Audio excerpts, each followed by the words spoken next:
quelles sont les causes du trouble de la personnalité narcissique? Ici, on va abréger le terme trouble de la personnalité narcissique en l'appelant le TPN. Lorsque les médecins parlent des causes de la santé mentale, ils utilisent souvent le mot étiologie, c'est-à-dire l'étude des causes des maladies. Donc, si un facteur est étiologique, au TPN, cela signifie qu'il y a un élément qui enclenche la maladie. Ainsi, lorsque nous considérons le narcissisme, il est important de comprendre que les caractéristiques narcissiques font partie du développement humain normal. Nous pouvons déjà observer ces caractéristiques chez un enfant ou un adolescent. Dans cette vidéo, nous allons passer en revue les différents symptômes du TPN. Puis, nous en arrivons aux facteurs étiologiques possibles, c'est-à-dire aux causes possibles. Donc, avec le TPN, nous observons différents éléments tels qu'un sens grandiose de l'importance de soi, des fantasmes de pouvoir, de succès illimité. L'individu concerné est souvent arrogant, il se sent spécial ou unique. Il sollicite une admiration excessive de sa personne, il exploite ses relations à des fins égoïstes. L'individu concerné a aussi un manque d'empathie ou encore une capacité réduite à ressentir la peine des autres. Cela va de même pour les hommes que pour les femmes. Ces symptômes ne signifient pas nécessairement un diagnostic du TPN.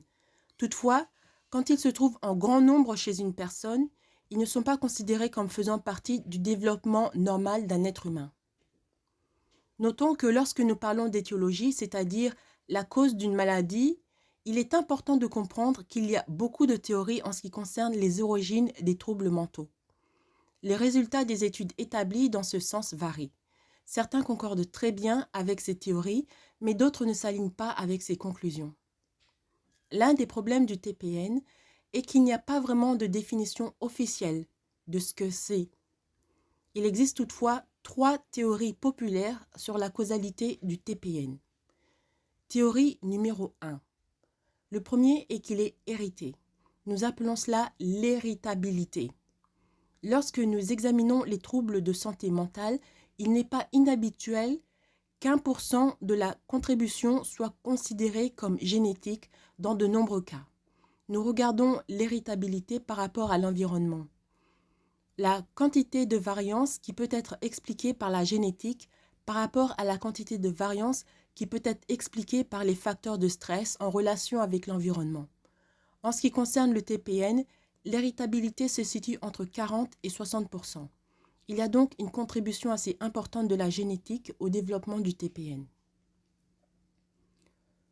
La deuxième théorie concerne les changements structurels ou la différence que nous observons dans le cerveau. De nombreuses études ont été réalisées à l'aide de machines qui ont analysé le cerveau d'individus qui n'ont pas de TPN et aussi d'individus atteints du TPN. Ces machines ont examiné les différences de variance qui pourraient exister. L'un des problèmes de ces études est que certaines différences structurelles ont été identifiées, mais elles ne sont pas cohérentes dans toutes les présentations du TPN. Les différences qui ont été identifiées sont liées aux zones du cerveau responsables du comportement social et de la régulation des émotions. Cela s'aligne avec notre compréhension des symptômes du TPN. Enfin, la troisième théorie, c'est le troisième élément de cause potentielle et bien sûr l'environnement. Le TPN se concentre beaucoup sur les expériences vécues pendant l'enfance où nous observons certaines caractéristiques plus associées au TPN que d'autres. Ainsi, chaque fois que nous parlons de facteurs résultant aux troubles mentaux, nous parlons souvent d'associations que nous constatons. Par exemple, nous associons l'héritabilité à la structure cérébrale. Cela ne veut pas dire que la génétique ou la structure cérébrale cause le TPN. Cela signifie simplement qu'il y a des associations et il en va de même avec les facteurs environnementaux, y compris les expériences vécues durant l'enfance. Voyez l'un des facteurs qui semble avoir une association avec un risque accru du TPN serait une situation où un enfant reçoit beaucoup d'éloges, c'est-à-dire d'éloges excessifs, mais aussi le cas contraire.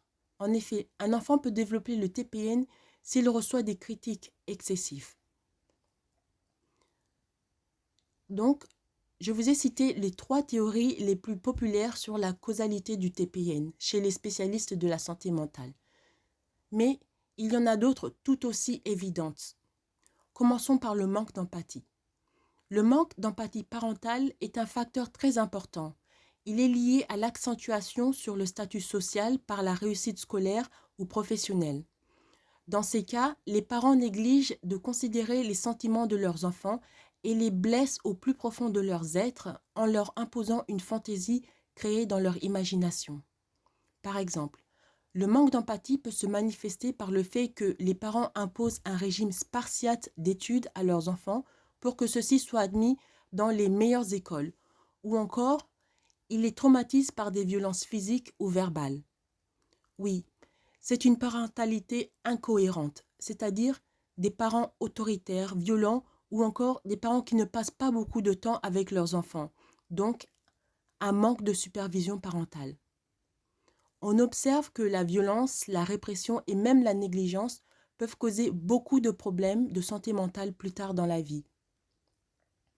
Nous constatons également que le TPN peut avoir pour cause une surévaluation des enfants par les parents. Par exemple, si l'enfant est mignon ou doué au sport.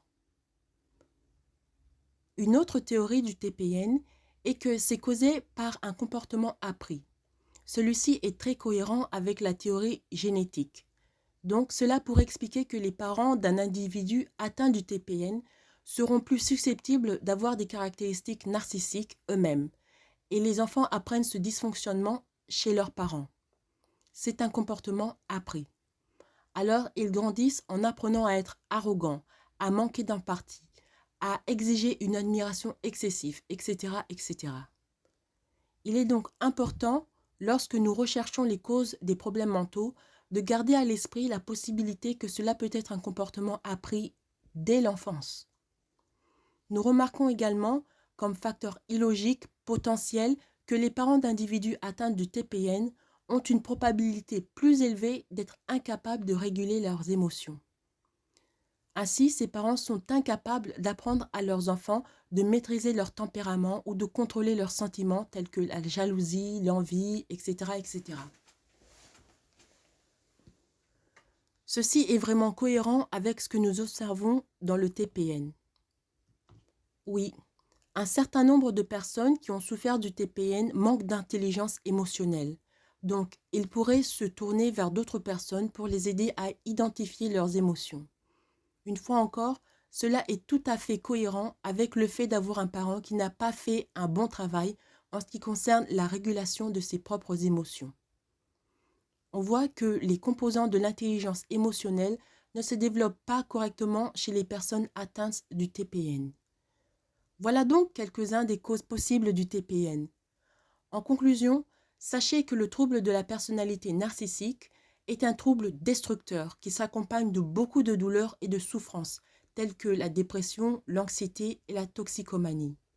Il est donc important que les spécialistes de la santé mentale continuent leurs recherches pour identifier les facteurs étiologiques, c'est-à-dire les causes de ce trouble. Merci d'avoir écouté cette vidéo. Dans l'avenir, je vais faire beaucoup plus d'autres vidéos sur les origines du trouble de la personnalité narcissique et comment cela affecte les hommes, les femmes et les enfants. Merci beaucoup d'avoir écouté et avant de partir, n'hésitez pas à vous abonner. À bientôt.